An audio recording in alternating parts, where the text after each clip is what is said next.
Então, gente, ó, vamos acompanhar a partir da página 161, tá? A gente vai falar agora, nessa primeira parte da aula, a gente vai falar sobre tabagismo, etilismo, drogas legais e recreativas. Nem todas os assuntos aqui têm slide, tá? Por isso que eu tô falando para vocês acompanharem pela apostila também. Então, o que for importante, a gente vai gravando, tá? Então, ó, vamos começar falando do tabagismo, né? Gente, o tabagismo, ele está ligado a um status social, por incrível que pareça, certo? Muitas pessoas acham bonito fumar, por incrível que pareça, né? Ou pertencer a um grupo. Isso começa já na adolescência, né? Você pertence a um grupo onde uma pessoa fuma. Se você não fuma, você acaba se sentindo, né, deslocado. Cada um faz o que quer da vida. Lembra da história de ontem, livre-arbítrio, né? Então, assim, a gente não está aqui para quem fuma, para quem não fuma, não tem problema nenhum, mas é só para a gente poder discutir. O tabagismo aqui, ó, na definição, né, entende-se por tabagismo o ato de consumir cigarros ou outros produtos que contenham tabaco, né, cuja droga tem como princípio ativo a nicotina. Largar o cigarro é muito difícil, tá? Vamos lá, vamos deixar isso bem claro. Existem pessoas que vocês vão conhecer, que vocês irão conhecer, que elas falam assim, vou largar o cigarro hoje e a partir daquele dia a pessoa não fuma nunca mais, certo? Como tem pessoas que tentam largar o cigarro a vida inteira, por exemplo, a minha mãe, e não conseguem, certo? Qual que é a diferença entre essas pessoas? Neuroreceptores, tá? É muito difícil, gente. É a mesma história, por exemplo, de droga. Tem pessoa que usa droga e consegue sair da droga normalmente. Tem pessoa que usa uma droga e não sai para o resto da vida, tá? É a dependência do meu sistema nervoso em relação à nicotina. A nicotina, ela é a gente pode colocar que ela é uma substância que ela tem afinidade por um neuroreceptor específico. Em algumas pessoas, esse receptor ele tem aí uma alteração e leva realmente à dependência. Então, por mais que a pessoa tente parar de fumar, ela não consegue, mesmo que ela tome remédios, né? Quais são os remédios geralmente que a gente sabe que eles imitam esse neurotransmissor? Eles acabam imitando. Então, por exemplo, vamos supor que a nicotina seja um triângulo, tá? Eu tenho um remédio que vai imitar a fórmula do triângulo, que consegue se encaixar naquele neurotransmissor, né, formando o encaixe perfeito do triângulo. Entretanto, ele não supre a necessidade. Aí a pessoa volta a fumar. Existe? Existe. Por exemplo, Ziban. Vocês já ouviram falar naquele Nicotin? Tem vários. Né? Zibança que minha mãe tomou e passou muito mal, Nicotin também. Teve um outro que minha mãe comprou, agora que ela pagou R$ 300, que era por fases, eu esqueci até o nome do negócio. Você tinha que fazer 3 fases, então são 28 dias, você vai diminuindo a dosagem do medicamento. Não deu certo, tá? Não é só vontade, é que nem eu falo, é igual a emagrecimento. Eu não posso tacar uma pedra, gente, numa pessoa e falar assim, que nem chegar na minha mãe, por exemplo, tá? Vou usar minha mãe como exemplo nessa aula. Chegar na minha mãe e falar assim, você não para de fumar porque você não tem vergonha na cara. Se eu não consigo parar de comer. Você entendeu? Então, assim, é que nem algumas pessoas, meu irmão, por exemplo, eu coloco ele como exemplo porque, assim, no homem o emagrecimento parece ser uma coisa mais fácil. O cara vira e fala assim, hoje eu vou entrar na dieta, e ele entra, e não é uma questão de dependência, né? Ele emagrece, ele consegue fazer isso, muitas vezes, muito mais rápido do que a mulher. Aí você fala assim, mas é uma questão de opinião. Não, é uma questão hormonal também. O corpo feminino, ele pede muito mais açúcar, ele pede muito mais carboidrato, ele pede muito mais, né, como que fala? Carboidrato, açúcar e gordura, tá? Então, assim, nós acabamos tendo uma afinidade maior por comida, e principalmente em algumas épocas do mês. Quando você está pré-menstrual, que você olha qualquer coisa, você fala, gente, eu quero comer isso, né? E o seu cérebro chama, enquanto você não come aquilo, não te dá um prazer, você não sossega, certo? Oi? Deixa doida, né? Mas é mais ou menos isso, tá? Então, ó, a Organização Mundial da Saúde afirma que o tabagismo deve ser considerado como uma pandemia, principalmente entre as idades mais novas. Foi o que eu comentei com vocês e vou repetir. Hoje, grande parte dos adolescentes, eles não estão fumando cigarro, tá? O pior é que, assim, o cigarro eu sei o que tem, né? O que eles estão fumando, né, inalando, na verdade, é o narguilé. E o narguilé, ele é realmente nocivo à saúde. Foi o que eu comentei com vocês, eu vou repetir novamente. Está tendo uma incidência de câncer de língua e de boca em pessoas dos 15, né, mais ou menos 15, 14, 15 anos até os 28 anos. Nunca se teve isso, gente. E da onde vem isso? Narguilé, né, que o povo chama de narguilé. Oi?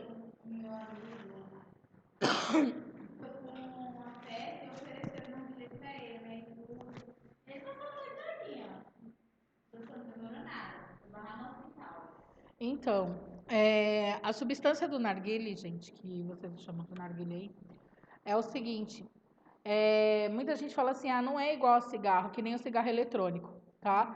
A pessoa fala assim, mas não é igual ao cigarro, porque o cigarro eletrônico, você traga a substância, mas ela vai fria, ela não vai quente, igual ao, como que fala?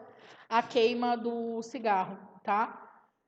É o mesmo dano, às vezes até pior, porque a pessoa ela acredita que a água filtra, né, a substância. Ela não vai fazer isso, tá? Então, só para deixar isso bem claro. A fumaça do cigarro é uma mistura de aproximadamente 4.720 substâncias tóxicas diferentes. A fumaça do cigarro é constituída, né, de duas fases fundamentais, a particulada e a fase gasosa. Então, na fase gasosa, que é quando você forma o gás, né, o monóxido de carbono, você tem ali amônia, acetona, formaldeído,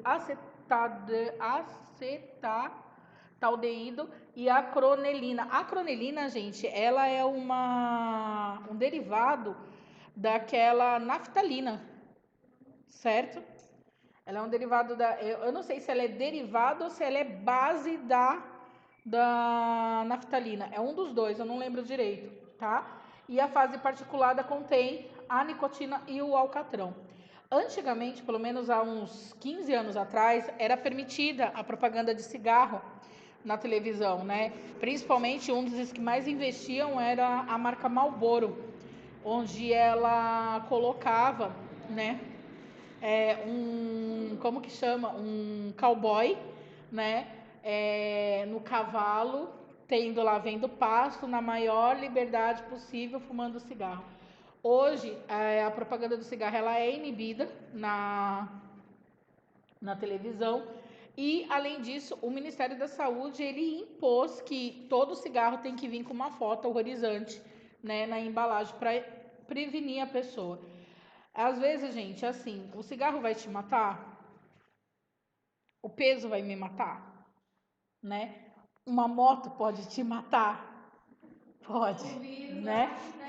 Uma bactéria, tudo pode, tá? Entretanto, assim, tem coisas que a gente sabe que ajudam, são starts. Então, esse é o perigo da nicotina, tá? O tabagismo compõe nicotina, que é a causadora do vício e é uma substância realmente cancerígena, tá?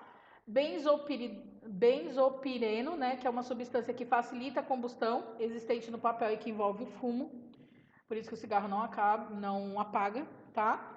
Substâncias radioativas, o polônio 210, o carbono 14, agrotóxicos, né, o principal é o DDT, solvente, que é o benzeno, metais pesados, chumbos e cádmio, né? Um cigarro contém aí de 1 a 2 gramas, que concentra-se no fígado, no rim, nos pulmões, tendo meia-vida de 10 a 30 anos para poder sair do seu organismo.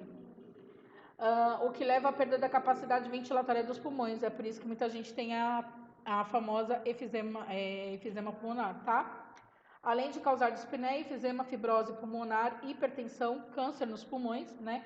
Próstata, rim e estômago. Por isso que eu falo, é aquela velha história. A substância, ela é nociva ao organismo, né? É igual carbono, gente. Eu vou deixar isso bem claro. É igual carboidrato. O carboidrato, ele é nocivo ao seu organismo? Ele é. Se você virar para mim e falar que uma dieta à base de farinha branca, ela é boa, eu vou falar para você que não é, tá? O carboidrato, ele está relacionado aí a diversas doenças, diabetes, hipertensão, né? Obesidade, tá? Doenças autoimunes, certo? Entretanto, a gente come. Come quanto? Muito, né? Na coxinha, no pão, no arroz, no macarrão. Oi.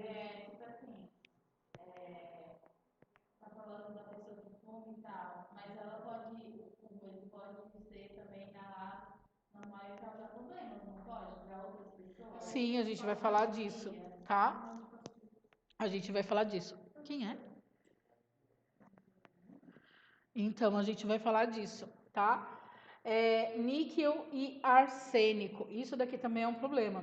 Armazena-se também nos fígados, no rins, né? Coração, pulmões, ossos e dentes, resultando em gangrena nos pés, causando danos ao miocárdio. Um dos maiores problemas da pessoa que é tabagista, gente, é o infarto agudo do miocárdio, né? Então, assim, não é nem tanto comprometimento pulmonar. O pulmão, a gente sabe que você... Vou dar um exemplo para vocês, tá? Minha mãe fuma desde os, acho que 9 anos. Porque minha mãe era de Minas, né? Via meu avô fumando, achava legal e desde os 9 anos. O raio-x da minha mãe é melhor que o meu, tá? Juro para vocês, o raio-x, o pulmão da minha mãe é muito mais, né, bonitinho do que o meu. Entretanto, isso não quer dizer que o fígado dela esteja bom, que o rim dela esteja bom, que o coração dela seja bom. Na verdade, deve estar, né? Porque a gente sabe que a veinha é boa. Entretanto, é o que eu falo para vocês. Às vezes uma pessoa ela pode fumar a vida inteira e não ter nada, como a gente sabe que o tabaco ele pode, né, levar à existência de algumas coisas. Na cabeça de muitas pessoas, gente que são tabagistas, fumar, por exemplo, tabaco puro, que é aquele fumo de corda, né, é mais isso, né? Então, assim, porque é palha de milho, porque o fumo de corda ele não tem tantas substâncias e assim por diante. É nocivo do mesmo jeito, certo? A única diferença entre aquele fumo e o outro é a quantidade de substâncias nocivas que eu vou ter. Mas a agressão é a mesma, certo? Não, é todos os parabenos que tem no meio, tá? Então, assim, eu tenho diversos tipos de substâncias. Esse que é o problema quando a gente fala do narguilé. Porque quando você compra a essência do narguilé lá para colocar, você tem essência de tudo. Você tem essência, por exemplo, de chocolate, de, sei lá, lavanda.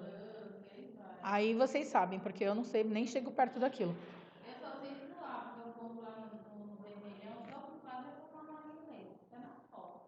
Então, né? Eu desejo que eles continuem fumando, porque enquanto eles continuarem fumando, a gente tem paciente para atender, né? Então, né? Eu tô falando sério. Gente, a minha área é câncer. Enquanto tiver gente com câncer, eu tô feliz. Você entendeu? Então, pra mim, ó, quer continuar? Continue, meu filho, porque você será meu paciente um dia na vida. Então, assim, grande parte das pessoas, elas desenvolvem infarto do miocárdio. O vídeo que eu ia passar para vocês é de um rapaz, tem uma médica chamada Nájila Della, eu não sei se é Della Rosa. Ela é uma médica do SAMU de Goiás ou Goiânia, uma coisa assim, não lembro qual é o lugar. Gente, o canal dela, para quem quer trabalhar em resgate, deveria assistir, né? A médica ela é maravilhosa. Eu acho que se vocês trabalhassem com uma médica daquelas, nunca mais na vida vocês gostariam de sair do resgate. Por que eu estou dizendo isso? A forma dela abordar, vocês vão ter aí experiências negativíssimas com o médico. Vou dizer. Sou eu, aqui, ó. Não se preocupa, não é nada. Sou eu. Então, assim, vocês quando, por exemplo, forem atender infarto, vocês vão ver que tem médico que, cara, ele te dá uma tranquilidade, uma segurança inacreditável, enquanto outros te botam pressão e te levam a fazer o erro. A Nájila, ela não é esse tipo de médica. Ela tem acho que ela trabalha com duas enfermeiras, eu não lembro. Uma eu sei que chama Patrícia e a outra eu não lembro o nome, que a vibe da mulher é ótima. É a que trabalha com ela no resgate aéreo. Eles foram atender um paciente com infarto, né? O que aconteceu? Esse cara estava dirigindo, gordinho, né? Tá dirigindo na estrada, começou a sentir uma dor no peito horrorosa. Para ele parar o carro e não conseguir continuar dirigindo. O que ele fez? Pediu socorro. Só que ele estava no meio do nada. Aí o resgate teve que ser aéreo.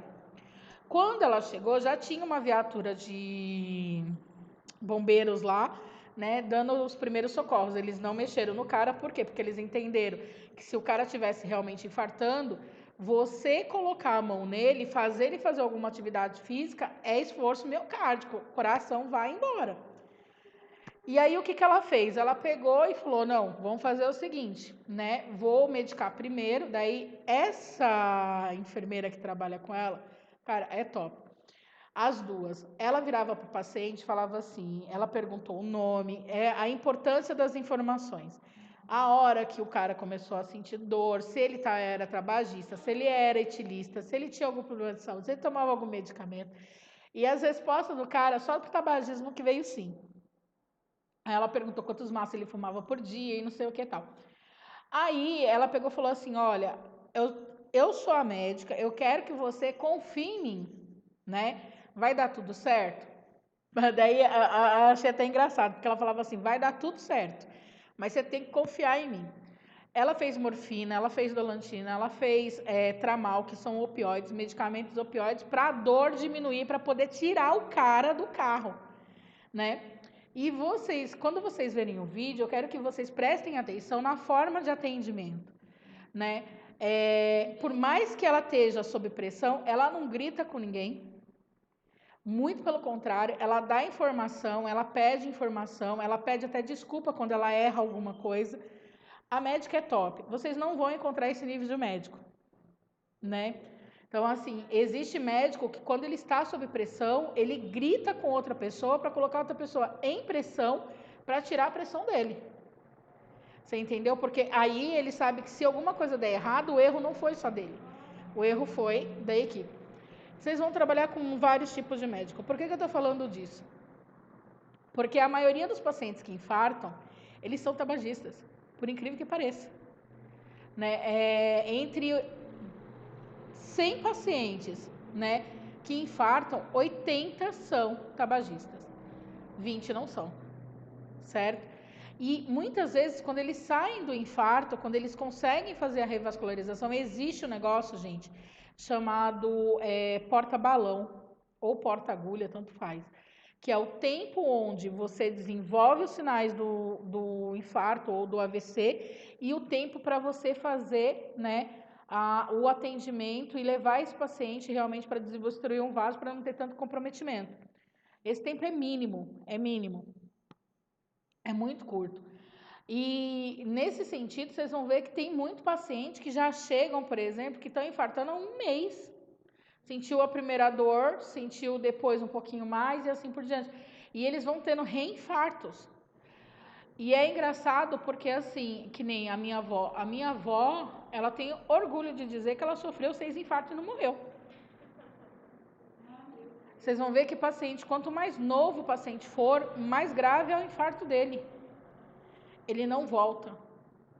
Quanto mais idoso, né, mais revascularização tem o coração, mais potência tem o coração, ele vai voltar. Isso se o infarto não for fulminante. O cigarro, ele impede muitas vezes a revascularização durante o infarto. Por quê? Porque ele tem um comprometimento sobre o músculo cardíaco. Então, isso vocês vão ver. Pacientes novos que infartam, por exemplo, de 18 até 25, 26 anos, eles raramente voltam. tá? Eu tenho um alto índice de mortalidade na população de 30 até 40 anos, mas eles até acabam voltando. Agora, um paciente de 60, 70, 80, 90, eles têm um infarto, sobrevivem, né? Podem reinfartar várias vezes e continuam sobrevivendo. Eles falam assim, não sabe de nada aí, ó, reinfartei 6 vezes e tô vivo. Eu sei que se eu infartar vai ser uma vez só.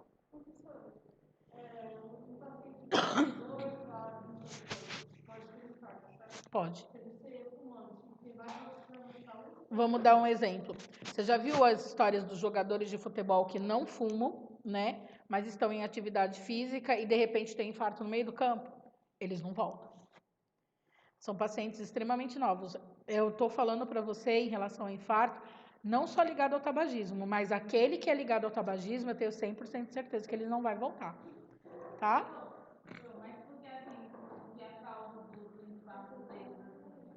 Geralmente é algum problema genético. Alguma falha genética, como que a gente pode falar? Ele já tem algum comprometimento cardíaco que não era apresentável, entendeu? Mas no esforço se tornou um problema. Então, assim, isso acaba acontecendo. E assim, a gente escuta falar infarto.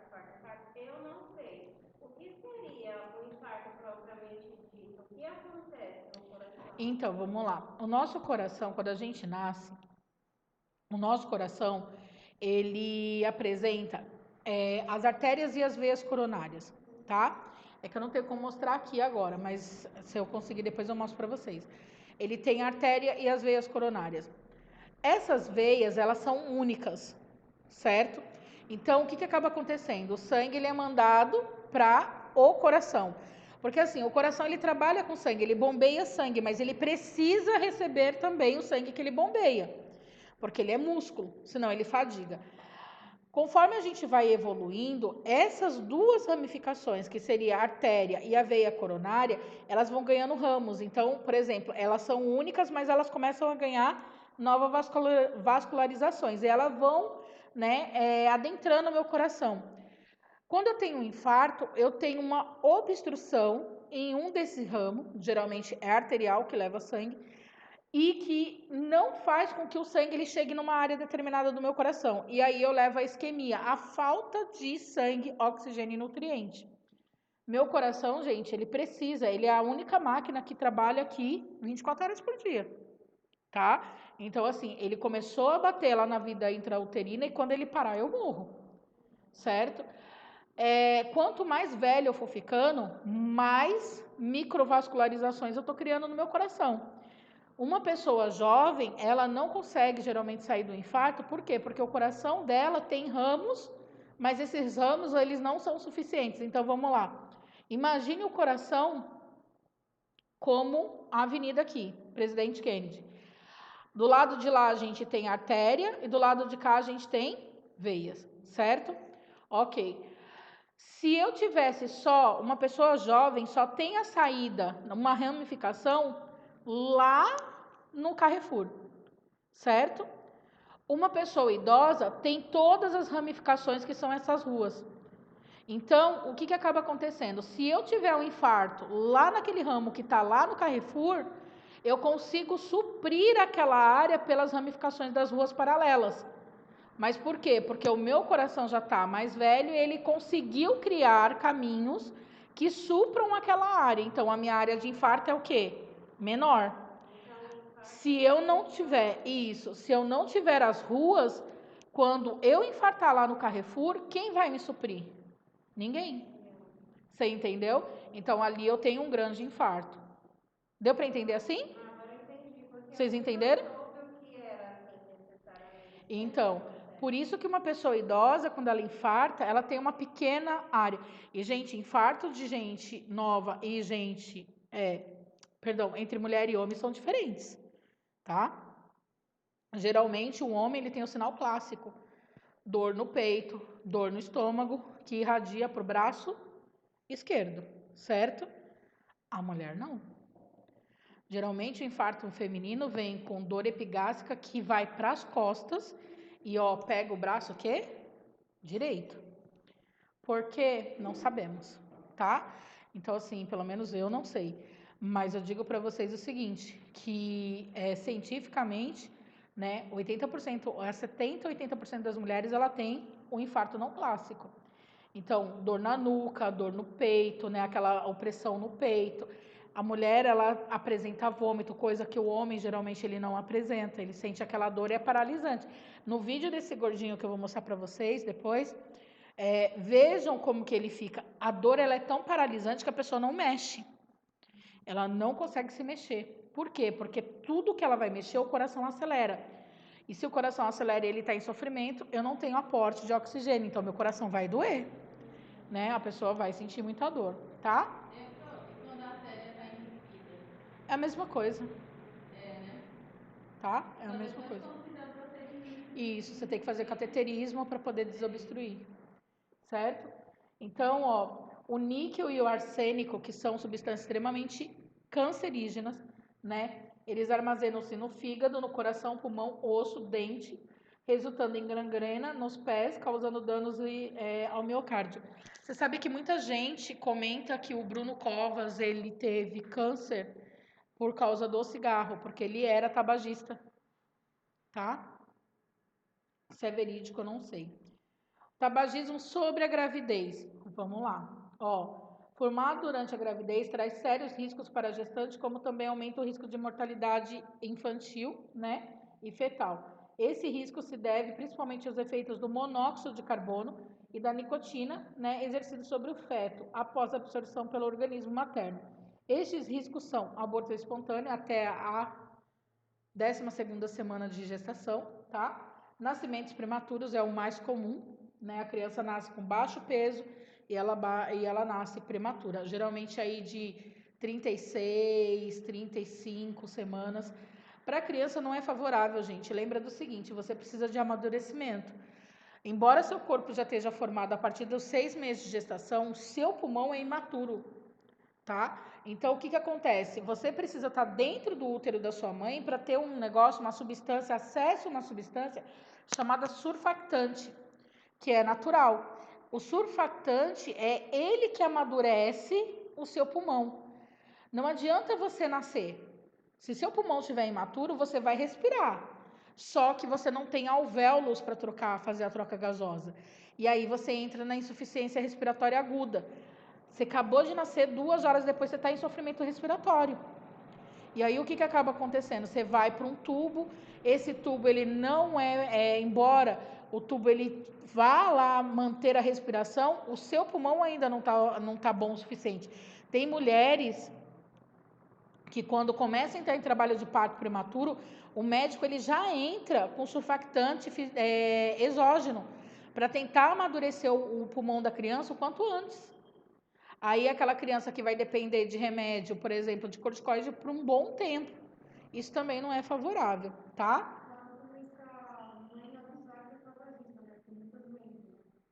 Então, é aquela velha história. É que nem minha mãe fala. Minha mãe, ela vira pra mim e fala assim: eu sempre fumei. Isso é verdade. Minha mãe sempre fumou, mas nunca perto da gente, né? Mas durante a gravidez, por exemplo, eu e o meu irmão, a gente nasceu com baixo peso. Nascemos no tempo certo, mas a gente nasceu com baixo peso. Porque minha mãe, ela fumava muito, mas ela não comia, porque muitas vezes o tabagista ele não sente fome, tá? Então, quando ele para de fumar, ele engorda. Daí ele volta a fumar para emagrecer. Veja bem, né? Oi. Aí, além de fumar, ela consegue protetora fumando e bebendo bebidas de álcool. É triste. Você vai acabar prejudicando seu bebê, né? Nem você. Você que vai sofrer para cuidar dele. Mas, gente, essas pessoas, assim, elas não se importam muito, né? Elas não têm um comprometimento. Elas só vão entender o que vai acontecer sobre a criança quando a criança nascer, né? E até então, elas não se importam muito. Enfim, né? Ó, bebê de baixo peso, mortes fetais e recém-nascidos, né? De recém-nascidos, que é a morte neonatal. Gravidez tubária pode acontecer, deslocamento prematuro da placenta, que dá sangramento, isso também pode acontecer. placenta prévia e episódios de sangramento. Então, assim, não é favorável também sobre a gravidez, tá? Fumante passivo, infelizmente, isso em São Paulo ainda é visto, né? Vamos entender. O que é o fumante passivo? É aquela pessoa que não fuma, mas ela está no ambiente onde outros fumam, né? Eu acho errado, Silvia, acho errado. Por exemplo, nas baladas hoje em dia, não é proibido fumar cigarro, mas as pessoas consomem narguilé. Você entendeu? Se eu for numa balada e estiver narguilé, eu saio. Eu vou embora, gente, eu não fico. E ainda peço meu dinheiro de volta, que eu falo assim, é proibido fumar, independente de qual seja, né, o tipo de substância, tá? Então, assim, eu lembro que eu fui um tempo atrás numa balada que chamava Aerobir, que ficava ali no aeroporto. Cara, era inacreditável, você não conseguia ficar lá dentro, né? Porque as pessoas levavam cigarro eletrônico e eu achava legal, né, ficar lá fumando. Enfim, né, não vou. Eu acho que se você está num ambiente aberto, você quer fumar, ótimo, a pessoa que está incomodada, ela acaba saindo, né? Fora isso, você não tem a necessidade. O fumante passivo, ele, infelizmente, ele também tem um comprometimento, às vezes, muito maior do que aquele que fuma, tá? Porque, assim, ó, é o indivíduo que convive, né, com os fumantes e inala a fumaça de derivados do tabaco em ambientes fechados. A poluição tabagista ambiental, né, que é chamada, é a poluição decorrente da fumaça dos derivados do tabaco em ambiente fechado. E segundo a Organização Mundial da Saúde, gente, é a maior responsável da poluição nesse ambiente. Os não fumantes que respiram a fumaça do tabaco têm um risco maior de desenvolver doenças relacionadas ao tabagismo do que aquela própria pessoa que fuma. Por quê? Porque ela não está inalando, né, ela está inalando o que foi queimado. Então, assim, o que já foi, né, o que o corpo rejeita, por incrível que pareça. Porque a fumaça ela é rejeitada pelo corpo, né? Você tem que pôr para fora, senão você não exalaria ela, tá? As crianças, por terem uma frequência respiratória mais elevada, são as mais atingidas, sofrendo consequências drásticas na saúde, incluindo doenças como bronquite, pneumonia, asma, infecção do ouvido médio. Por incrível que pareça, tem crianças que têm infecção recorrente de ouvido, a mãe acha que é problema de coisa, e na verdade é o cigarro, tá? É quando você tem infecção no ouvido, tá? É recorrente, certo? Então, assim, pra quem não fuma, por exemplo, em casa ninguém fuma. Eu não fumo, meu irmão não fuma, né? O meu pai fumava, mas o meu pai parou, né? Mas não mora mais com a gente. A minha mãe continua fumando, só que a minha mãe não fuma dentro de casa. Então, se a minha mãe vai fumar, o que que ela faz? Ela vai para a varanda ou ela vai para a lavanderia, ela fecha a porta, ela fuma e depois ela volta para dentro de casa. Ela não fuma dentro de casa. Certo? Diga. Meu pai é fumante, né? Desde 14 anos. E quando eu assisti no aquele da Globo, falava sobre fumante, né? Aí eu comecei a brigar com meu pai, porque ele fumava perto da gente, não tinha praticamente a mentalidade tipo, se eu tô fumando, vai fazer mal à minha família. Eu tinha muita dor no ouvido, eu não sabia o que era. Era infecção, assim, eu inchava, assim, tudo, eu também eu tomava muito antibiótico para ver se resolvia. Mas agora eu sei porque ele tinha isso. Então, ela tem uma causa aí. E, gente, ó, só para poder comentar assim com vocês, em fumantes fumantes passivos, né, que é a condição da maior parte da população, já te deixo. O grande desenvolvimento de doenças é a terceira causa no mundo, principalmente de doenças respiratórias. Então, a pessoa ela acaba desenvolvendo aí enfisema pulmonar, ela acaba desenvolvendo pneumonia, asma, bronquite, são doenças assim, né, que acabam comprometendo muito a qualidade de vida da pessoa. A minha mãe, ela se questiona até hoje se a minha asma, ela é decorrente do fato dela fumar. Você entendeu? O meu irmão não tem. O meu irmão não tem nada. Né? Eu acho que tudo que era de bom foi pro meu irmão, gente. Porque assim, ó. Meu irmão é alto. Ele tem o cabelo liso. Ele tem o olho claro. né? O menino não tem uma doença. Eu acho que o filho primogênito não é o abençoado. Eu já cheguei a essa conclusão. Bem que lá em casa, a minha mãe tem 5, né? São 3 do meu pai e 2 do casal dele. Uhum. Todos eles têm bronquite e asma. A minha irmã que não tem, ela teve pneumonia e eu nunca tive nada assim de respiração.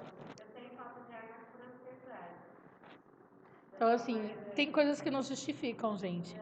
É aquela velha história, a antiga história, né? Dizem, tem uma teoria científica que diz que câncer é uma loteria, né? Se você me perguntar se eu concordo, concordo. Câncer é uma loteria. Às vezes a gente vê que tem famílias, por exemplo, que são acometidas, quase todos os membros têm câncer. A gente viu aí a família do Bruno Covas, né?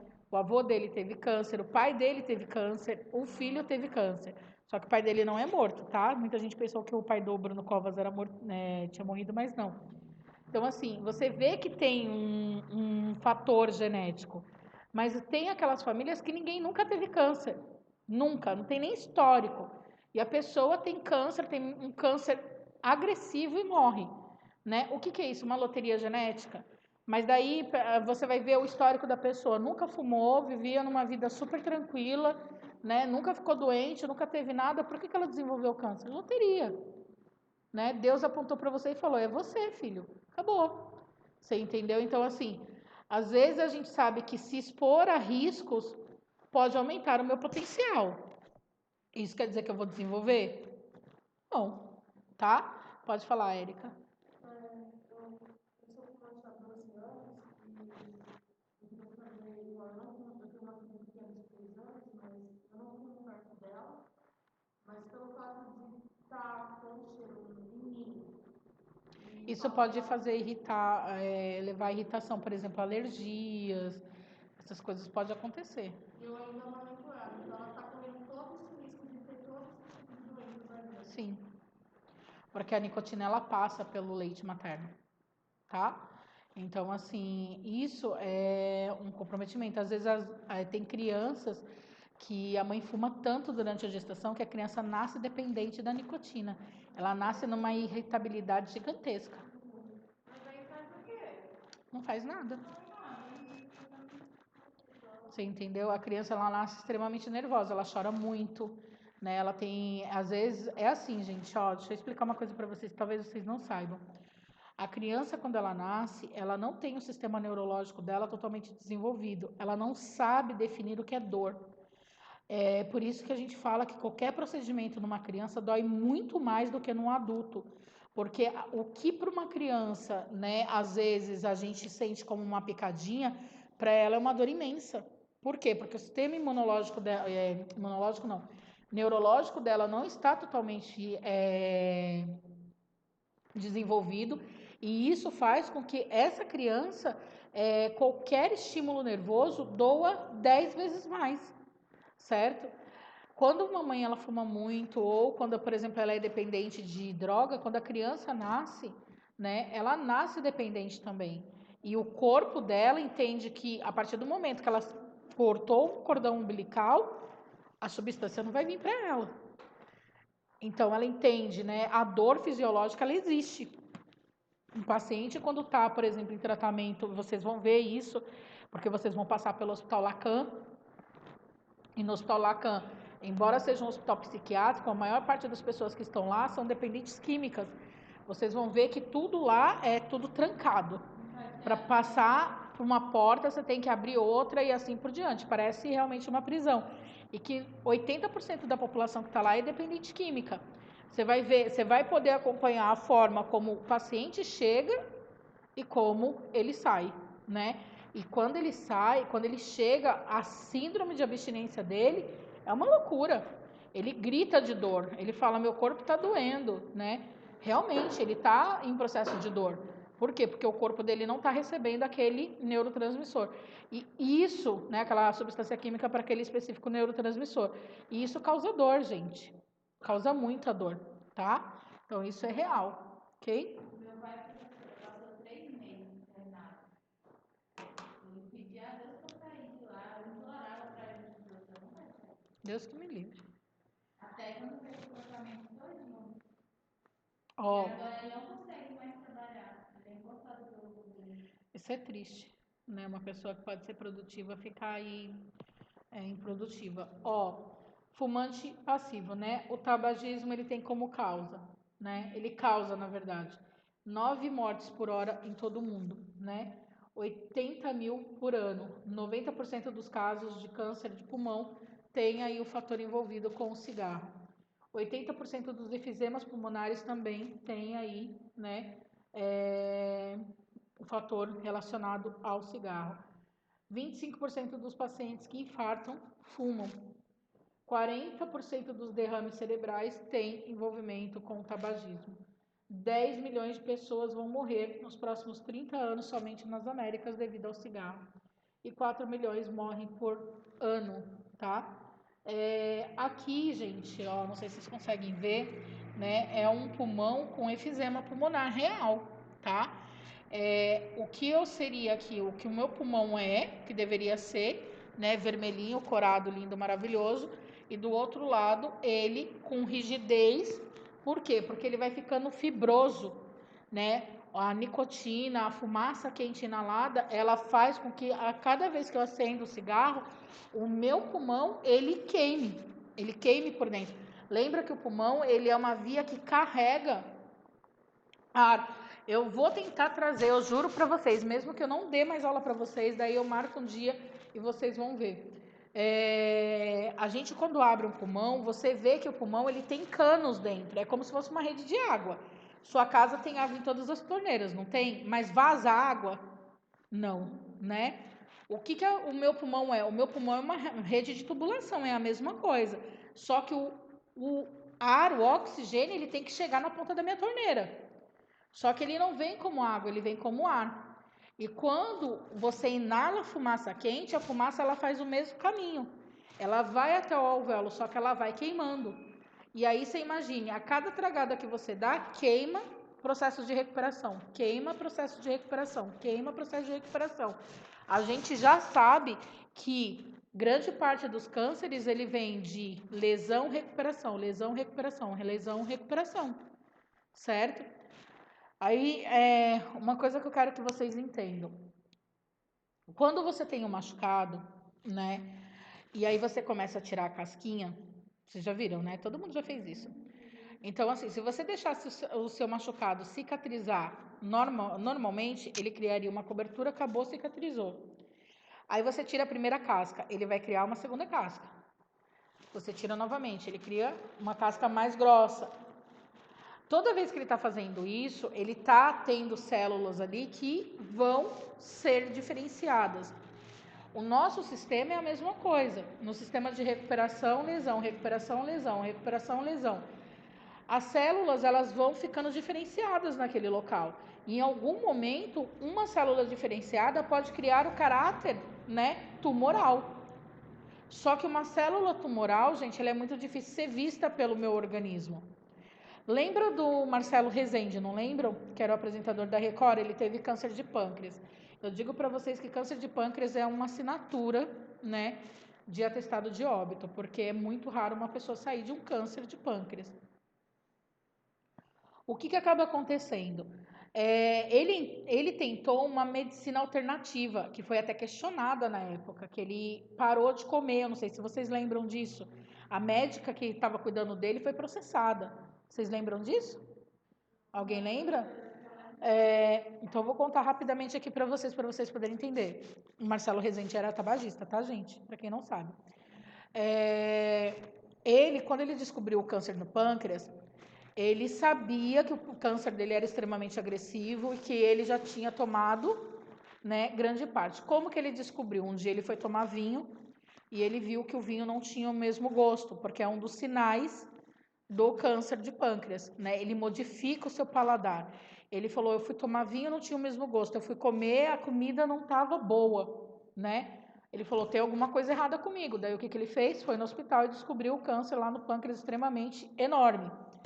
O médico deu para ele, né, um tempo de vida. O médico virou para ele e falou, olha, nessas condições, o que dá para a gente tentar fazer, não dá para a gente operar mais, Então, o que dá para a gente tentar fazer?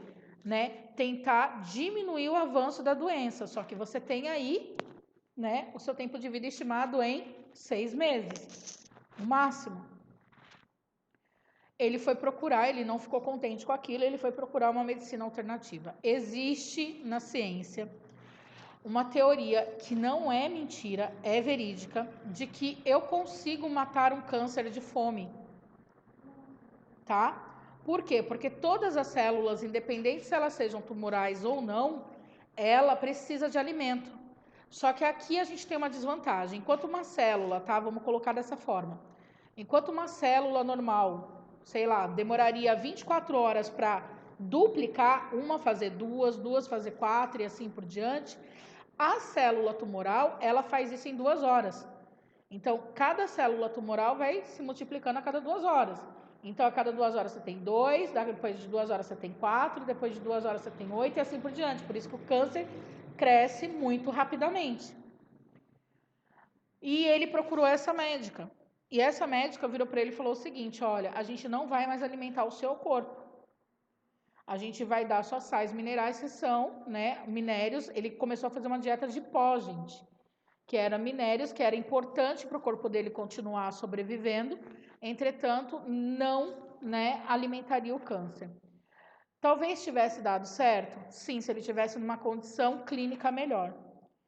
Hoje a gente sabe que eu consigo matar um câncer de fome. Por que a célula tumoral ela se multiplica tão rápido? Porque ela cria angiogênese, ela cria uma vascularização própria para ela. Então ela acaba se nutrindo. Mas se eu não dou comida para o meu corpo, ela também sofre. E o problema da célula tumoral é que, assim, toda célula do nosso corpo, é o que eu vou falar para vocês, vocês podem acreditar em 100% que eu estou falando agora. Neste momento, cada um de nós está desenvolvendo um tumor, tá? Temos uma célula aí cancerosa? Temos, né? Uma célula que se diferenciou, né? Na hora de se replicar, ela teve algum fator aí de erro, né? E esse erro, ele não foi identificado naquele momento pelo meu sistema imunológico. Mas eu vou desenvolver o câncer? Se Deus quiser, não. Tá? Porque a célula tumoral, ela tem a capacidade de emitir, né? Ela é diferente dessa daqui, ó. Então, a minha célula tá aqui, certo? Normal. Essa daqui é minha célula tumoral. Ela é diferente, não é? Normal, diferente.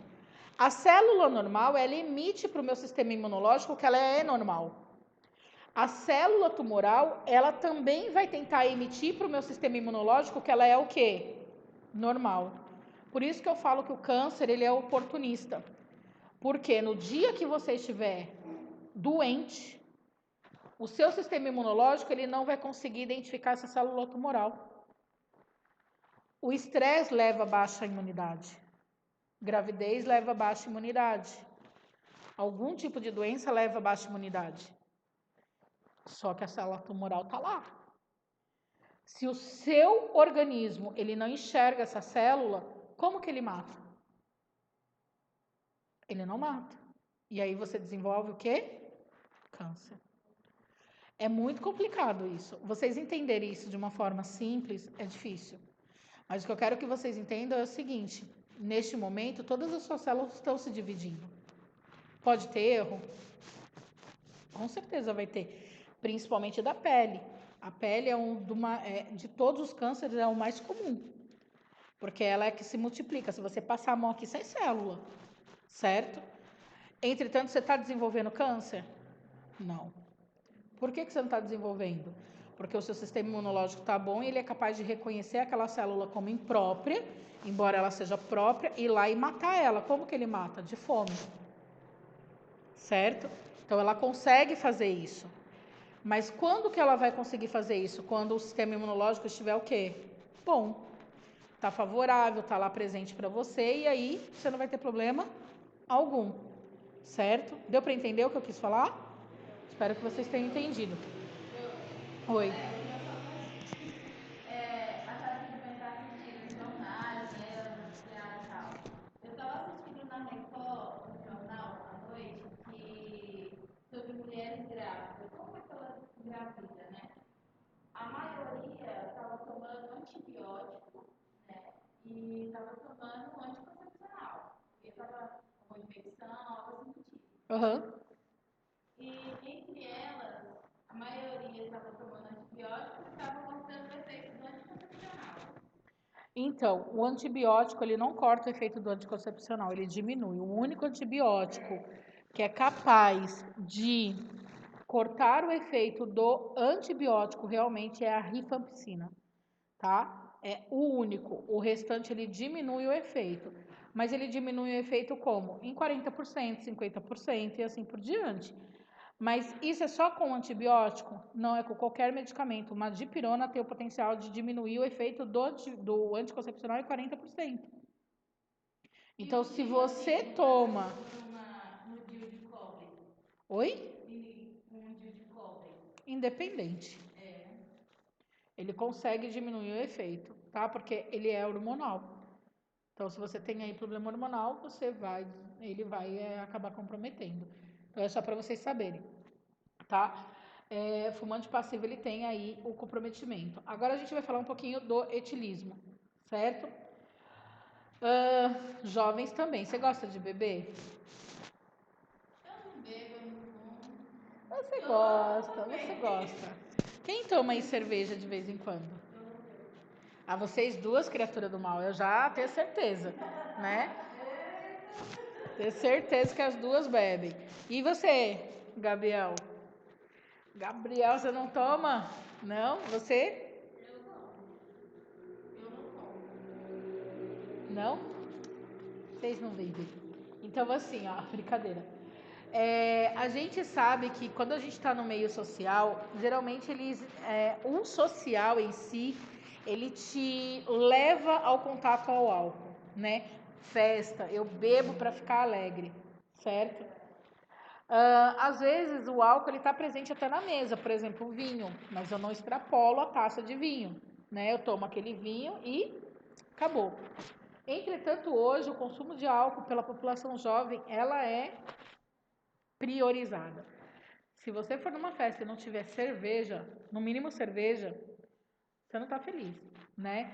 Corote, a Skol BP, né? É uma maravilha. Quem nunca tomou Skol, tome, né? Skol Gin é ótima, 150, ela é maravilhosa.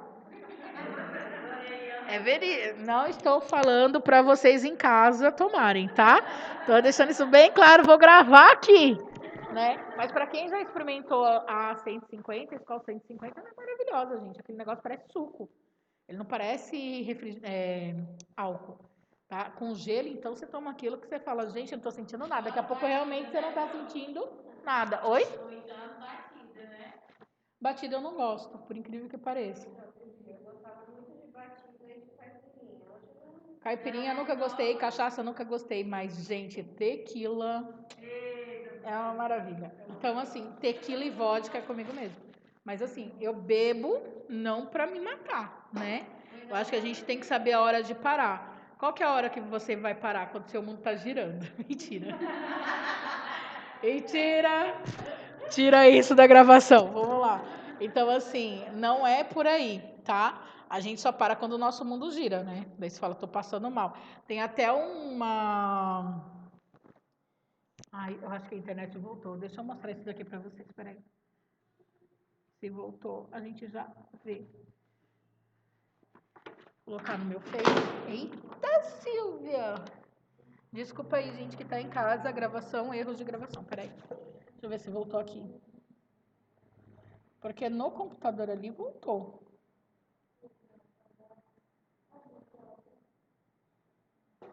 Vamos ver.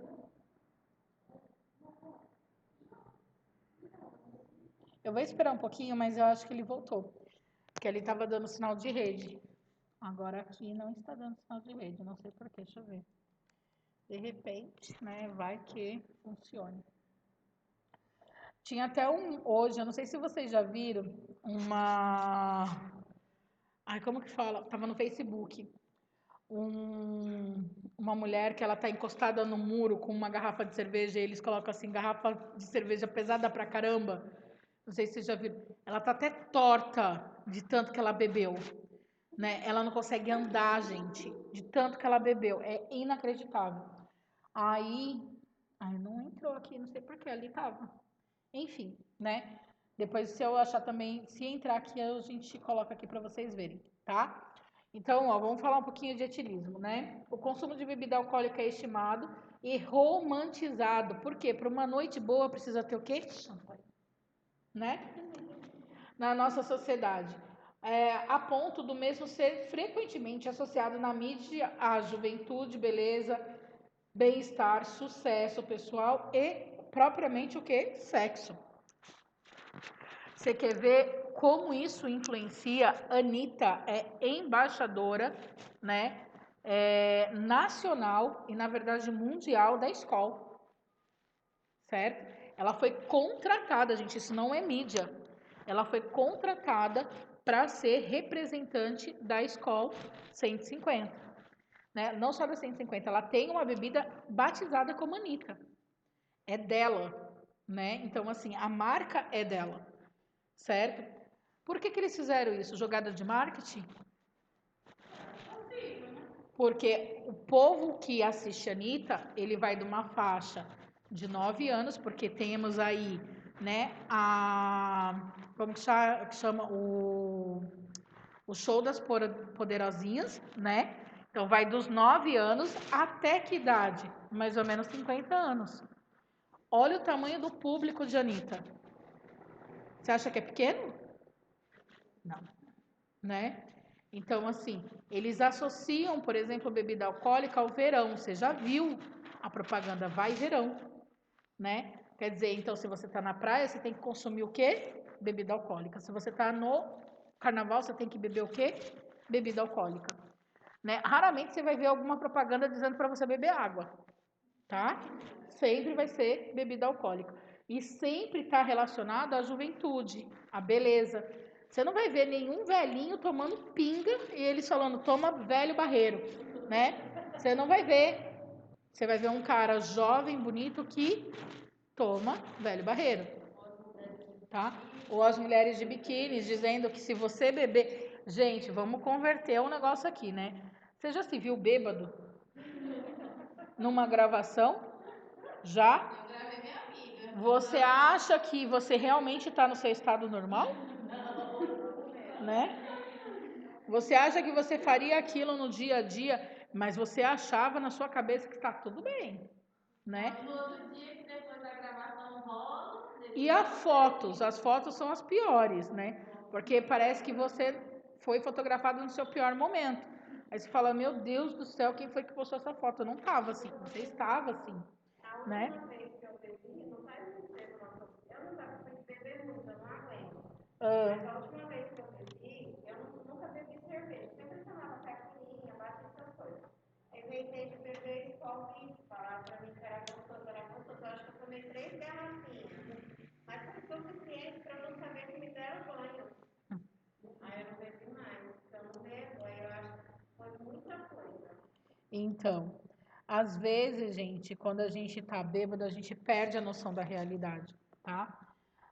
O consumo de cerveja, aguardente, vinho, ó, e uísque, né, faz parte do contexto cultural do nosso país, sendo frequentemente incorporadas a eventos, reuniões sociais e festa, umas mais que as outras, né, dependendo da classe social. Vamos lá, quem começa a beber, né? Você tem bebida aqui da classe social A, B, C, D e E, tá? A bebida é uma coisa relativamente barata, por isso que bar sobrevive. Se você for buscar um copo de pinga, você vai pagar aí, acho que R$3. O copo da pinga. Ela é extremamente barata, ela te dá acesso, certo? Cerveja um pouquinho mais caro? Sim. O uísque nem todo mundo tem dinheiro para comprar.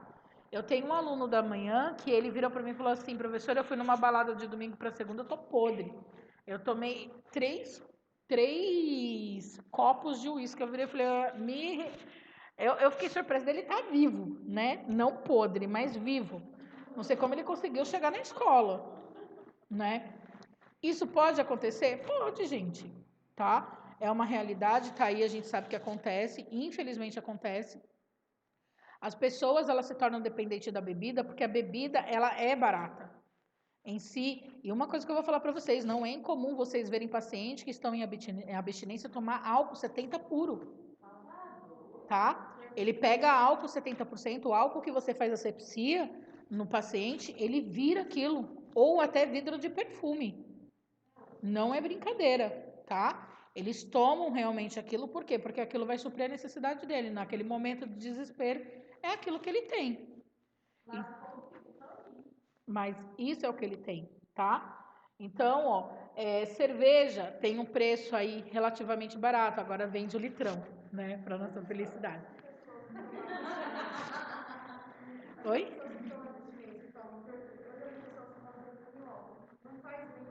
Claro que faz.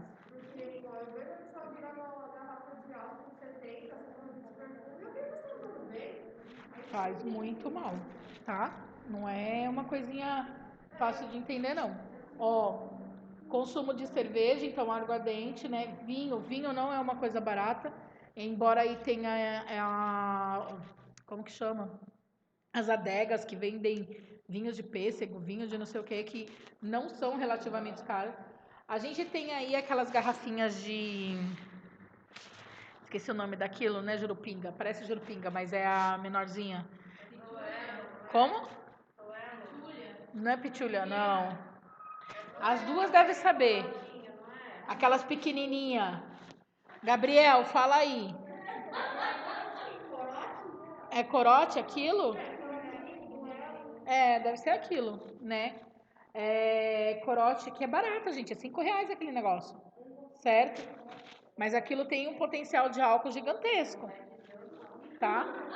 Então vamos lá, é corote. Eu tava tentando lembrar. É porque eu tava tentando lembrar de corote, mas eu tava lembrando do. É cirote, né? O outro, que é o. Que é caro pra caramba. Ciroque. Eu não lembro o nome. Eu sei que é caro pra caramba. Eu não bebo isso, gente. Eu só bebo vodka. Então. Mas é aquilo que eu tô falando. Pra quem tá em casa, tá pensando assim, a professora é alcoólatra. Não sou, tá? Tô deixando bem claro que eu não sou alcoólatra. Vamos lá. Eu só bebo isso em comemorações, né? Cerveja não é minha praia. Então, ó, na nossa sociedade, o consumo de bebida alcoólica não só é aceito, como também é frequentemente estimulado, né? E glamourizado. O que acaba acontecendo, né? Para quem bebe, é status social. Você já viu aí todo o povo colocando garrafa, né, de bebida, né? Eu tenho no meu Instagram. Eu tenho. Vou falar, estou falando novamente para quem está em casa. Não se fique aí, né? Não se iluda. Eu tenho lá uma coisa de bebida alcoólica. A gente glamoriza. É inacreditável isso, gente. Né? Mas isso não quer dizer que você tem que saber o momento de parar. E muitas pessoas, elas não sabem parar. Esse que é o problema. Né? Eu conheço pessoas que têm que beber álcool todo dia. Tem uma menina na rua de casa, juro por Deus, ela toma álcool todos os dias. O dia que ela não toma, ela fica deprimida. Né? E a gente já falou para a mãe dela que isso não vai dar bem. Né? Pode falar. São coisas assim bem contraditórias, né? Que tem, ó, propaganda do cigarro, ela é proibida de passar na televisão. Só que o cigarro, ele faz mal para quem está fumando, faz mal também para quem está convive, né? Só que o caso da bebida, eu acho que ela pode atingir um número muito maior, porque a pessoa que bebe, por exemplo, se ela vai dirigir e causa um acidente, o estrago é maior, ela se envolve... Então, mas aí você já viu que lá na propaganda da bebida está dizendo assim, proibido para menores de 18 anos e beba com moderação, né?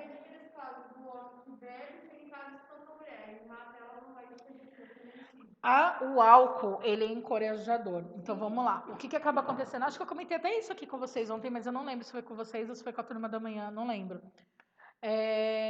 O que acaba acontecendo? Às vezes tem pessoas que são muito extrovertidas quando estão, né, na realidade normal, mas quando consomem álcool, ela se torna extrovertida. Ela, quer dizer, introspectiva, perdão. Ela não conversa, ela não fala. E tem aqueles que são extremamente quietos, E quando tomam álcool, pelo amor de Deus, gente, você não... Quem que é ela? Não reconhece a figura da pessoa. Você fala, Jesus, deve ser o caso do Gabriel. Ele tá bem quietinho, mas não tá bebendo. Gabriel, essa aula sua mãe vai assistir. Mãe do Gabriel, por favor, assista, né? Então deve ser o caso do Gabriel. Não bebe, entendeu? Mas quando bebe, se solta de uma tal forma. O álcool, ele é encorajador? Ele é encorajador, tá? Tem muitas pessoas que quando consomem álcool se acha peito de aço, certo? Se acha o macho, né? E aí vai para cima realmente de todo mundo. É o cão de briga que a gente chama. Enfim, o álcool, gente, ele te tira de uma realidade. Realmente ele te tira de uma realidade. Isso não é favorável, tá?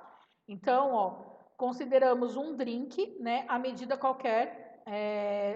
de qualquer bebida que contenha cerca de 14 gramas de álcool. Você vai saber quando tem 14 gramas de álcool? Jamais. Você vai ficar medindo? Não. Você vai falar, põe aí. Não é isso? Né? Isso equivale a uma taça de vinho de 150 ml com teor alcoólico de 12%. Isso dá para você ver na garrafa do vinho. Cuidado, gente. Eu já vi uma mulher ser presa porque ela comeu aquelas bolinhas de chocolate que tem licor de cereja. Já viu? É uma delícia aquilo. Você come e você não entende que aquilo tem álcool. E aí ela comeu, ela ganhou um pacotinho lá de 200 gramas e ela foi dirigir. Não estava em estado alterado, mas ela passou os 14 gramas que era permitido. Ela foi presa. Por dirigir o quê? Alcoolizada. Mas como é que descobriram? Porque ela parou numa blitz. Não, como é que descobriram que era por causa do... Aí ela mesma comentou, ela falou, ó, eu tava comendo isso daqui, tava no carro dela. A minha mãe faz, e ela já compra pra mim, porque ela sabe que eu gosto, eu compro tudo. Mas eu já não dou pro meu filho, e ela não sabia que tinha álcool, ela estava fazendo... O licor tem. Chocolate de criança também, e eu Coitada das crianças. mas eu não sabia que era... A pensão... Criança tudo no high-tech, gente. A mãe falando, mas eu só dei chocolate. Ai, Deus, essa aula é maravilhosa, diga. Professora, a minha filha é bem agitada, imagina dando isso pra ela. Deus que me livre. Fala.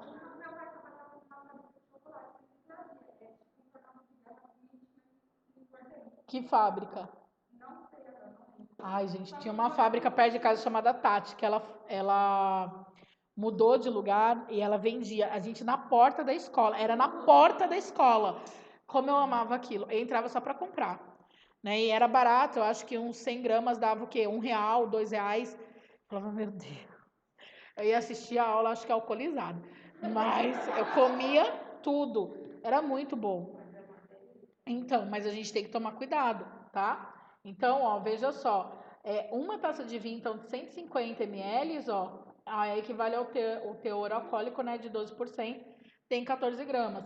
Uma lata de cerveja, ó, com teor alcoólico de 5%. Você tem que olhar a lata. Às vezes a pessoa fala assim, mas eu só tomei uma latinha, mas o teor alcoólico, por exemplo, da Skol Beats é muito maior que isso. Tá? Vocês já viram o teor alcoólico da Skol Beats? Quanto por cento? Vocês não lembram? Só virar a garrafa. Só virar aquele liquidinho roxo, né? 45 ml de uísque, ó, 45 ml de uísque, né? Equivale a um teor alcoólico de 40%. Gente, não é brincadeira não, tá? O valor de 20 a 30 gramas por dia de álcool vale para grande parte da população, mas há grupos especiais que não devem ingerir álcool de forma alguma. Isso é verdade, tá? Deixa eu só ver um negócio aqui na apostila, porque eu falei que eu ia complementar. Deixa eu só ver se está aqui.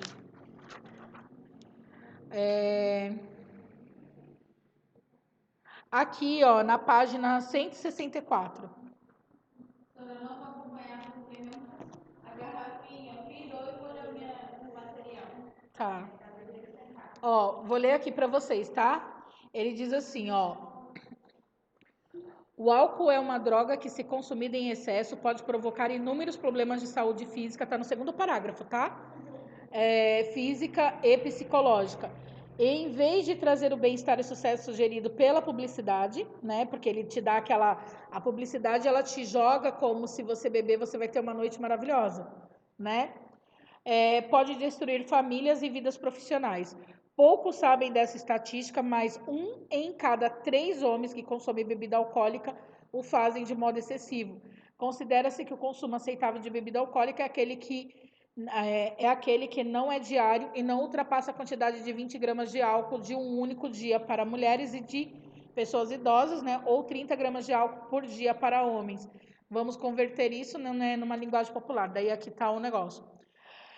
O que eu gostaria que vocês soubessem é o seguinte, né? Quando ele fala que acaba destrói vidas familiares, é verdade.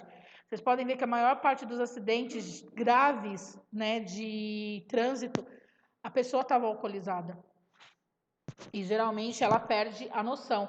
Gente, não é brincadeira, né? Se você for beber, é aquela velha história, não dirija. Não é brincadeira. Às vezes vocês vão ver gente chegando no hospital zerada, não em parada, mas desacordada num tal ponto que não tem glicose na corrente sanguínea, só tem álcool. Então a gente acaba fazendo glicose para ver se a pessoa ela volta, né? Isso é real? É real, né? Vocês vão ver que a maior parte disso é adolescente, estava alcoolizado, estava dirigindo moto, carro, né? Ou estava brincando no meio da avenida, porque quando você bebe, você perde essa noção de realidade, certo? Estilismo, né, aceitável. Não beber todos os dias, né? Devendo haver pelo menos 2 dias na semana em que não haja consumo de bebida alcoólica, isso é aceitável, né? Homens não devem beber mais do que 2 drinks em um único dia. Mulheres e pessoas acima de 65 anos, né, homem incluídos, não devem beber mais do que 1 drink por dia.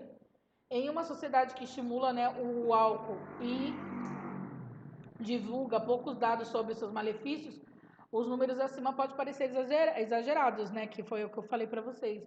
Mas não são. Esses são os volumes de álcool atualmente aceitos pela comunidade científica internacional como de baixo risco para a maior parte da população.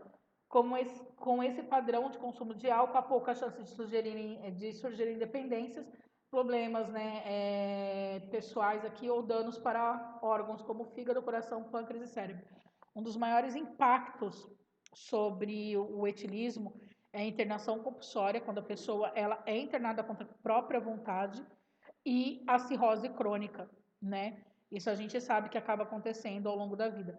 Eu tenho um primo que mora em Minas, que ele é etilista desde os 20 anos. Eu não sei quantas vezes o João ele já internou e saiu. Eu sei que ele saiu tem 1 mês, ele voltou a beber. É muito difícil, e eu vou falar isso de uma forma bem clara para vocês, porque é o que eu falo para minha tia Manuela. É muito difícil você tirar uma pessoa da realidade, de falar assim, ó, eu vou te internar.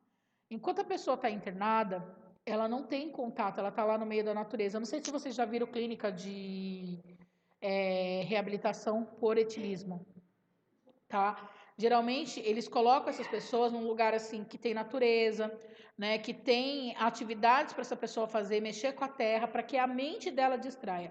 Lá ela não vai encontrar bebida, lá ela não vai encontrar estímulo, ela não vai encontrar nada, certo? Entretanto, quando ela recebe alta, ela volta para a realidade dela. Na rua onde vocês moram tem bar? Porque na minha tem. Na minha tem 3 bar. Você entendeu? Você imagine a força de vontade que essa pessoa tem que ter quando ela sai, você entendeu? Para ela não atravessar, às vezes, a porta de casa, né? E se deparar com um bar. Fora as amizades, né? Ontem a gente estava discutindo lá a história do MC Kevin, né? Que a gente estava falando. Quando a mulher dele estava fazendo lá o discurso, que ela falou assim, isso daqui é amizade. Ela tá errada? Não, né? As amizades, elas te levam a fazer coisas que talvez você não faria.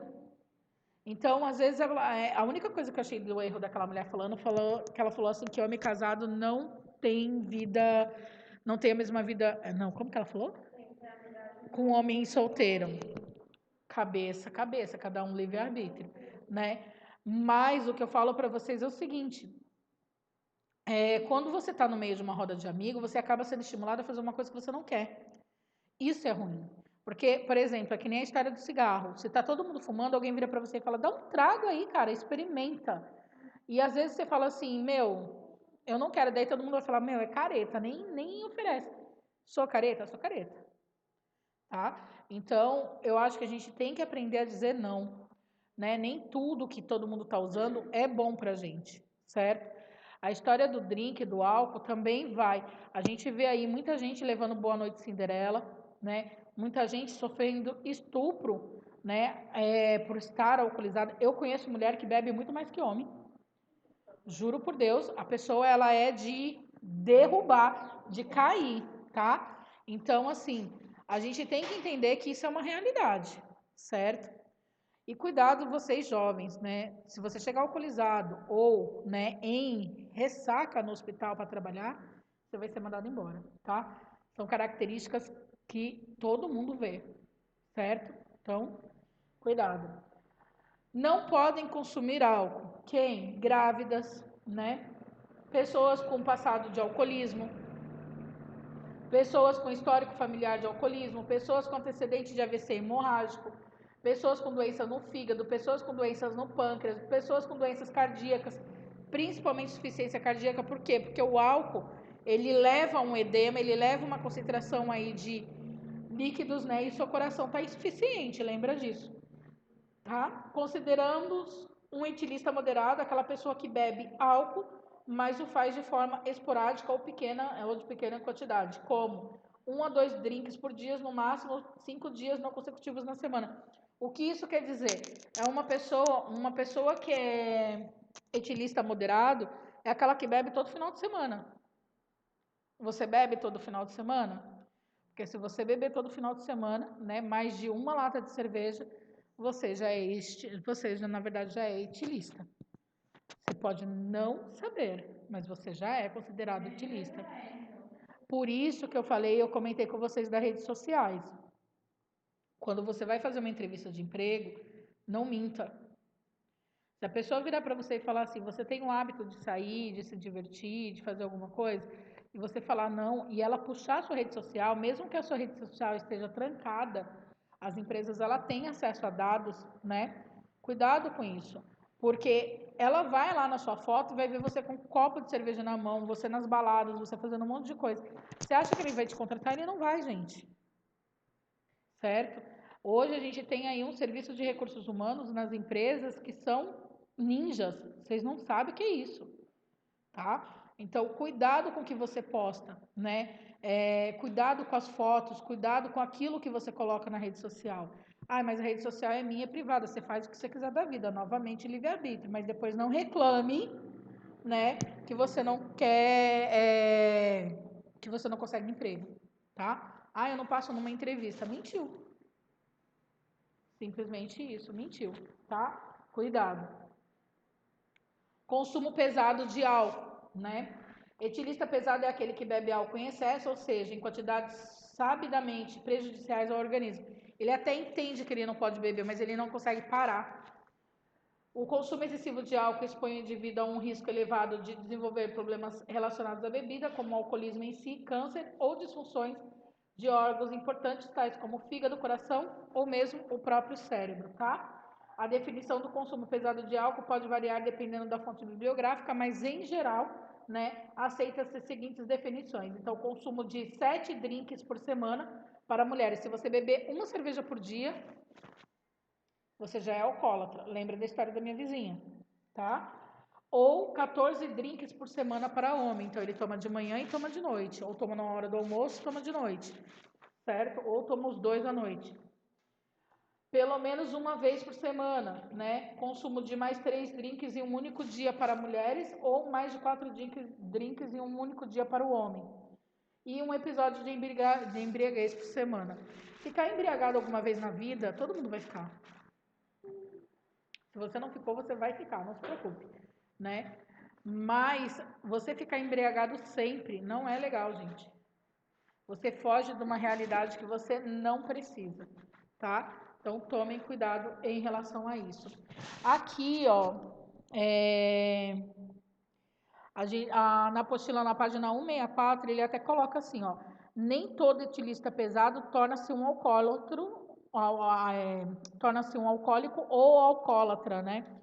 Pessoas que sofrem com doença com alcoolismo, mas o risco é muito elevado. Então, eu tomei hoje, nessa semana, eu decidi tomar, sei lá, 5 shots de não sei do que, né? Mas era álcool.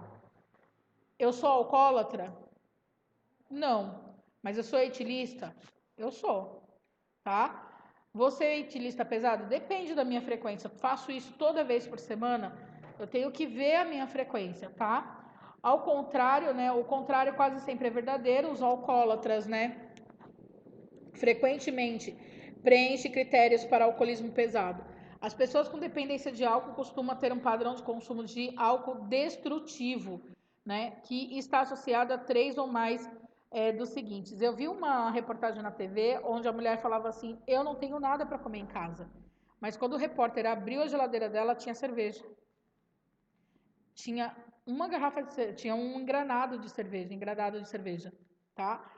Aí o repórter falou assim, mas você tem cerveja? Ela falou assim, então, isso daí eu comprei na semana passada, mas ela não tinha nada para comer em casa. Mas a cerveja ela comprou. Aí você fala assim, mas e o dinheiro? Cerveja é barato, gente. Você já viu promoção de cerveja?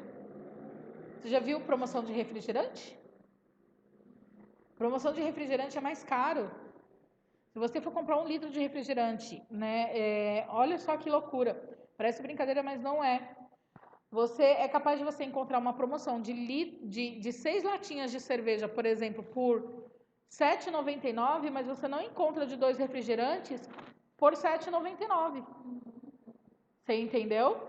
Então, assim, por que que eles fazem isso? Porque eu tenho que vincular. Por isso que cerveja, ela é prejudicial, tá? Então, ele coloca assim, né? Na apostila que eles colocam assim, ó. A pessoa com dependência de álcool costuma ter um padrão de consumo de álcool destrutivo que está associado a 3 ou mais dos seguintes. Tolerância, o que significa que precisa de quantidades cada vez maiores de álcool para obter efeitos de embriaguez. Por quê? Porque você toma uma latinha hoje e ficou embriagada. Você vai tomar a latinha a semana inteirinha. No final da semana, seu organismo já se acostumou. Então, para você ter aquele mesmo efeito de alegria, você vai ter que tomar quantas? 2. E assim por diante, tá? Sintomas de abstinência, o que significa sentir sintomas desconfortáveis quando se tenta parar de beber, você não consegue, então começa a dar tremedeira, a sensação de ausência de que algo está faltando, tá? Até mesmo o hábito. Perda do controle sobre a qualidade de álcool, né, consumido, o que significa frequentemente beber mais do que o inicialmente previsto, né? Desejo contínuo de cortar ou reduzir o consumo de álcool. Eu tenho que parar de beber, mas você não consegue, né? É que nem eu tenho que parar de comer, eu consigo? Claro que não, né? Passar uma quantidade crescente do dia pensando, comprando, consumindo ou se recuperando do álcool. Negligenciar tarefas sociais, profissionais ou recreativas. Eu bebi tanto, não vou trabalhar não. Certo? Isso acontece. A pessoa começa a faltar no serviço, tá? Ou vai trabalhar bêbada. Você já viram o vídeo do guardinha lá do supermercado com a pistolinha? Que ele tinha... Gente, vocês não vê rede social, vocês não vê TV. O cara tá tão alcoolizado que ele fica assim, ó. Ele não consegue, né? Com a pistola de termômetro, ele não consegue ficar em pé, tá? Mas ele foi trabalhar, né? Continuar a beber apesar de já reconhecer, né? Ter problemas físicos e psicológicos advindos do álcool. A dependência de álcool também pode causar sintomas físicos, como, por exemplo, distúrbio do sono, a pessoa não consegue dormir, tremores, desmaios e lapso de memória. Tem um filme que fala sobre abstinência alcoólica, 28 dias. Alguém já assistiu? Com a Sandra Bullock. Nunca? Eu vou ver se eu trago ele para vocês assistirem. Esse filme é muito bom. Ele conta como que é feita como que é uma clínica de reabilitação, né? Como que é a realidade de uma pessoa que vive sempre na reabilitação. Não é fácil, tá? Alguns grupos costumam usar o termo uso abusivo de álcool para aqueles casos que ainda não preenchem critério para a dependência, mas apresentam um padrão de consumo de álcool que interferem com suas vidas, como, por exemplo, deixar de cumprir deveres de trabalho, consumo repetitivo de álcool, né? Desenvolver problemas legais relacionados à embriaguez e continuar a beber o álcool, né? Mesmo que este crie problemas sociais ou interpessoais. Gente, só falo uma coisa para vocês. Quem tem uma pessoa alcoólatra em casa sabe o que é isso, né? É o inferno, ok? O álcool, assim como a droga, ele destrói uma família. Não é fácil para a pessoa que está ali naquele meio suportar todos os dias uma pessoa que, por exemplo, toma álcool e cria coragem, né? Já pensou você ser ameaçada a todo momento? Vou te matar, vou te matar, vou te matar? Não é favorável, tá? Assim como uma mãe que bebe também e perde a realidade. Um pai que bebe e perde a realidade. Ele se torna agressivo, tá? Eu não sei se vocês vão conseguir ler, porque tá muito ruim, mas tá aqui, ó, na apostila, tá? Ó, principais efeitos do álcool em cada parte do seu corpo. No cérebro, né? O excesso de álcool ele pode causar, né, nessa ordem. Primeiro, perda de reflexo, depois, problemas de atenção, perda de memória, sonolência como alcoólico, em que em alguns casos pode resultar na parada cardíaca e morte. Verdade, a gente já atendeu, né, pessoas que entraram em parada cardíaca de tanto beber, tá? Fígado, ó. O álcool altera a produção da enzima do fígado, que leva, em média, 1 hora para metabolizar cada dose de álcool bebida, né? Isso faz com que o órgão direcione todos os seus esforços para metabolizar o álcool consumido. As consequências podem ser inflamação crônica, né? Hepatite alcoólica e pode evoluir para cirrose. Desculpa, viu, gente? Cirrose não tem cura. Coração. A bebida faz com que o cérebro libere adrenalina, a substância que acelera a atividade cardíaca, né? Atividade do sangue no sistema cardiovascular, aumenta a frequência cardíaca dos batimentos cardíacos, a respiratória dos batimentos cardíacos, por isso que uma pessoa infarta. Rins. O álcool sobrecarrega os rins, comprometendo o trabalho do órgão, que é filtrar a substância do nosso corpo. Isso daqui é interessante, porque assim, quando você bebe alguma bebida que tenha álcool, principalmente cerveja, né? A partir do primeiro momento, você consegue até segurar a urina, mas a partir do primeiro momento que você vai no banheiro, é uma sequência, né? Você começa a ir várias vezes no banheiro. Por que que acontece isso? Exatamente porque o álcool ele sobrecarrega os rins, tá? Estômago. O álcool irrita as mucosas do estômago e esôfago, alterando o funcionamento das membranas intestinais, podendo causar esofagite, gastrite e até diarreia. Tem pessoas que depois que bebem, né, tem uma diarreia assim fétida, gigantesca. E músculos, né? Os músculos ficam mais relaxados porque a ligação entre o sistema nervoso periférico, responsável em controlar os nossos movimentos, e o sistema muscular fica comprometida. Então a gente tem aí diversos impactos.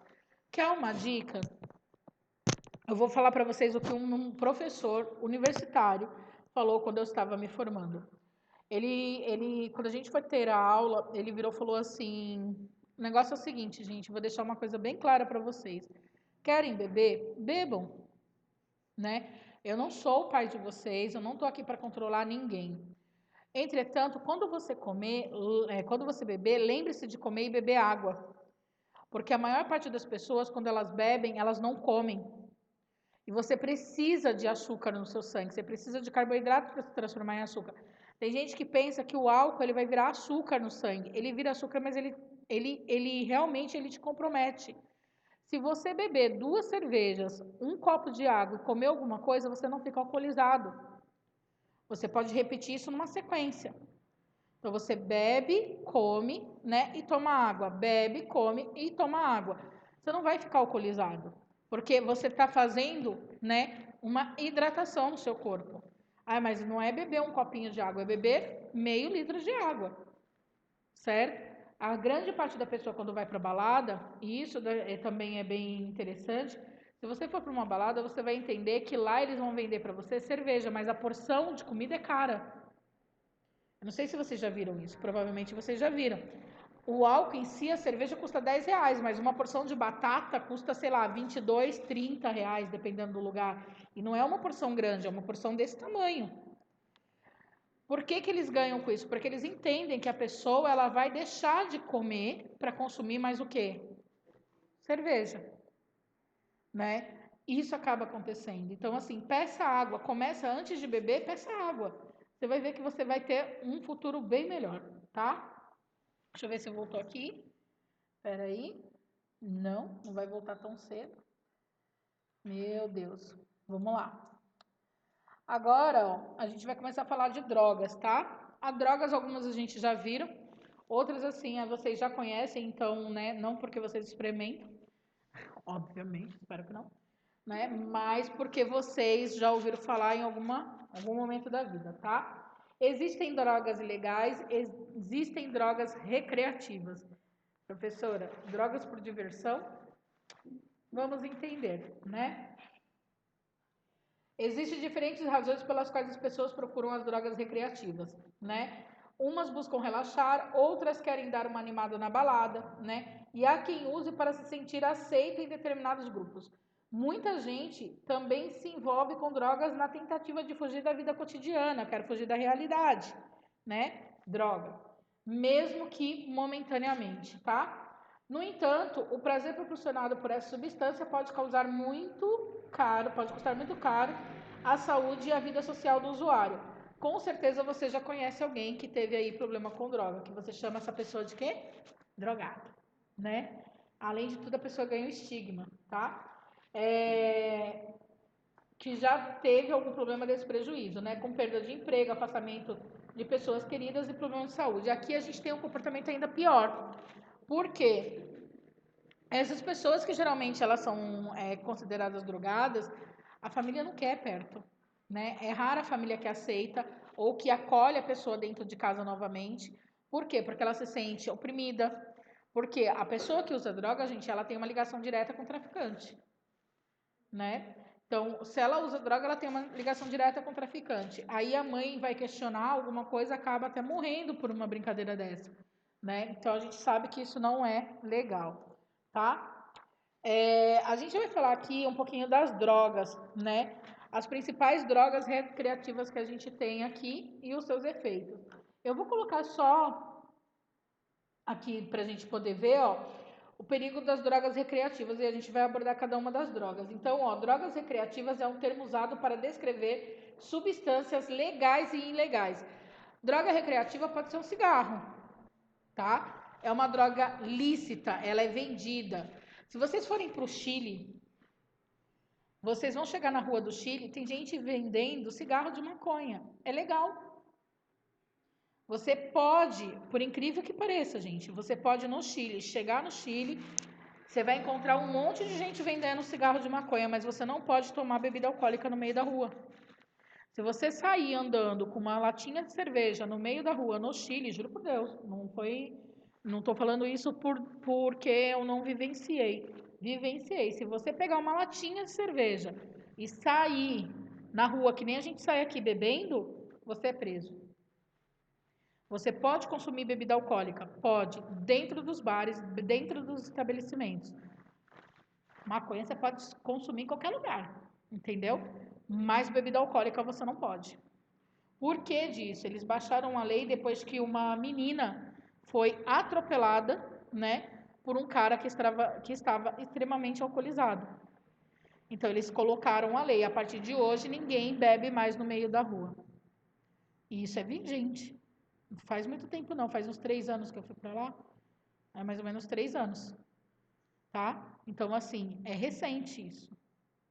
No Brasil, a gente sabe que isso não é possível. Em Londres, é possível você comprar drogas, e em alguns lugares nos Estados Unidos também existe casas, né, que vendem drogas lícitas, que a gente no Brasil considera ilícitas. Entretanto, você compra uma quantidade mínima, que é para consumo próprio, ou você tem que comprar. Em Londres é assim, você compra e você tem uma sala para você usar, né? Ou você pode levar para casa ou você usa naquele ambiente. Fora de lá, você está considerado contra a lei, tá? Então, isso acaba existindo. Então, ó, os perigos das drogas recreativas. Drogas recreativas é um termo utilizado para descrever substâncias legais e ilegais que são usadas sem supervisão de um profissional de saúde. No entanto, a expressão pode passar a imagem de que o uso dela pode ser divertido e seguro, né? O que não é verdade, todas são perigosas e oferecem algum risco ao indivíduo que as consome. Elas são geralmente usadas em situações sociais, como festa, baladas, encontros de amigos, né? O fácil acesso a essas substâncias e o desaparecimento dos primeiros efeitos em um curto período podem fazer com que a sensação de usar drogas pode ser inofensiva. Mas não se engane, elas alteram a percepção na realidade e diminuem a capacidade analítica, além de criar dependência física, né, e psicológica.